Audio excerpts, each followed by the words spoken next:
পাউরুটির মধ্যে ডিম দিয়ে এত দুর্দান্ত টেস্টের রেসিপি হয় বন্ধুরা, বাড়িতে একবার বানালে এই রেসিপিটা ছোট থেকে বড় সবাই বারবার রিকোয়েস্ট করবে খাবার জন্য। নমস্কার বন্ধুরা, কেমন আছো সবাই? আশা করি সবাই ভালো আছো, সুস্থ আছো। তো আজকে আমি পাউরুটির মধ্যে ডিম দিয়ে এত দুর্দান্ত স্বাদের একটা রেসিপি করে তোমাদের দেখাবো। তো তার জন্য ভিডিওটা শেষ পর্যন্ত দেখতে থাকো, কিভাবে পাউরুটির মধ্যে ডিম দিয়ে রেসিপিটা হয়। আর ভিডিওটা যদি ভালো লেগে থাকে অবশ্যই আমার চ্যানেলটিকে একটা সাবস্ক্রাইব করে দিও, আর বন্ধুদের মধ্যে ভিডিওটা শেয়ার করে দিও। তো চলো তাহলে পাউরুটির মধ্যে ডিম দিয়ে রেসিপিটা শুরু করছি। এই দুর্দান্ত রেসিপিটা করার জন্য আমি এখানে 3 পিস পাউরুটি নিয়ে নিয়েছি। এই পাউরুটিটা নতুন বা পুরনো যেটাই হোক চলবে। তো এই পাউরুটির মধ্যে এবার আমি দিয়ে দেব একটা ডিম। তো দেখো, এই পাউরুটির মধ্যে একটা ডিম আমি দিয়ে দিলাম। দিয়ে এবার এই পাউরুটির পিসগুলো আমি হাত দিয়ে এইভাবে টুকরো টুকরো করে নেব। তোমরা চাইলে আলাদাভাবে এই পাউরুটিটাকে কেটে নিতে পারো। তো যাই হোক, আমি এইভাবে টুকরো টুকরো করে এই ডিমের মধ্যে নিয়ে নিচ্ছি পাউরুটির পিসগুলো। তো দেখো, এইভাবে নিয়ে নেওয়ার পরে এবার আমি চামচ দিয়ে এই ডিমের সঙ্গে পাউরুটির পিসগুলো খুব ভালো করে মিশিয়ে নেব। তো একটু ভালো করে মিশিয়ে নিতে হবে ডিমের সঙ্গে। এবার আমি নিয়ে নিলাম মিক্সার জার। এই মিক্সার জারের মধ্যে আমি ডিম দিয়ে মাখা পাউরুটির পিসগুলো সম্পূর্ণ এই মিক্সার জারের মধ্যে নিয়ে নেব। তো দেখো বন্ধুরা, সম্পূর্ণ আমি মিক্সার জারের মধ্যে নিয়ে নিলাম। নিয়ে এবার আমি এই পাউরুটির মধ্যে দিয়ে দেব স্বাদ অনুযায়ী চিনি।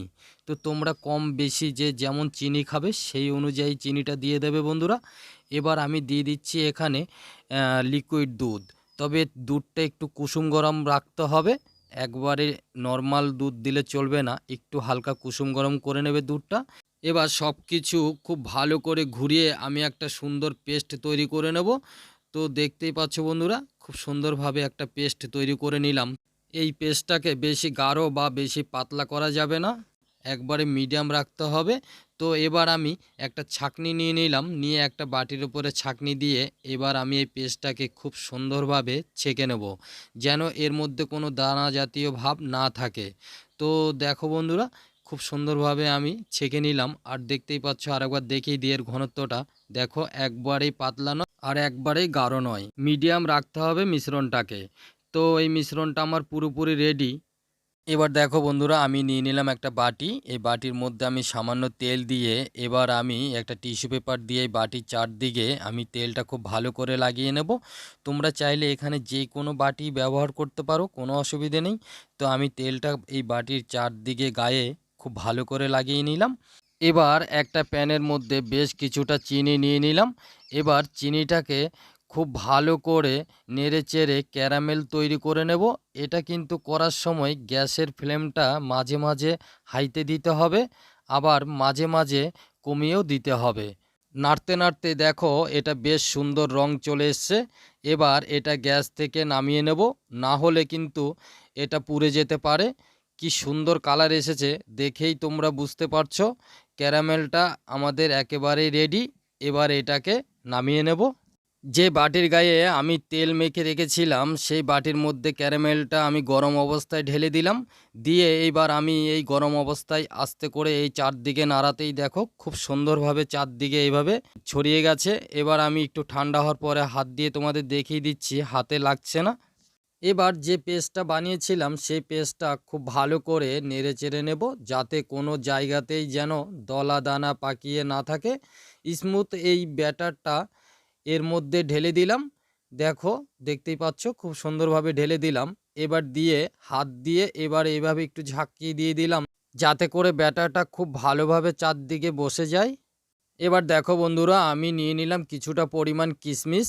এবার এই কিশমিশগুলো আমি এই ব্যাটারের উপরে খুব সুন্দরভাবে সাজিয়ে দেবো। তো দেখো, এইভাবে সুন্দরভাবে সাজিয়ে দিতে হবে। তো আমি সম্পূর্ণ জায়গাতেই কিশমিশগুলো সাজিয়ে দিলাম। এবার আমি দিয়ে দেবো এখানে কাজু বাদাম। তো এখানে আমি এইভাবে ফালি করে করে কাজু বাদামগুলো খুব সুন্দরভাবে সাজিয়ে দিচ্ছি। তোমরা চাইলে যে কোনো বাদাম এখানে দিতে পারো, তাতে করে খেতে দুর্দান্ত লাগবে এই কেকটা।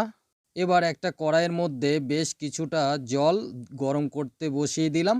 এবার একটা ঝিকো দিয়ে দিলাম। এবার ঢাকনা দিয়ে জলটাকে উষ্ণ গরম করে নিতে হবে। তো কিছুক্ষণ গরম করে নেওয়ার পরে তোমাদের দেখিয়ে দিচ্ছি, দেখো এরকম গরম হয়েছে। এবার আমি যে ব্যাটারটা বাটির মধ্যে নিয়েছিলাম ওই বাটিটা আমি এখানে বসিয়ে দিলাম। দেওয়ার পরে এবার ঢাকনা দিয়ে খুব ভালো করে চেপে এটাকে 20 মিনিটের জন্য আমি রেখে দেব। তো 20 মিনিট পরে তোমাদের দেখাচ্ছি বন্ধুরা।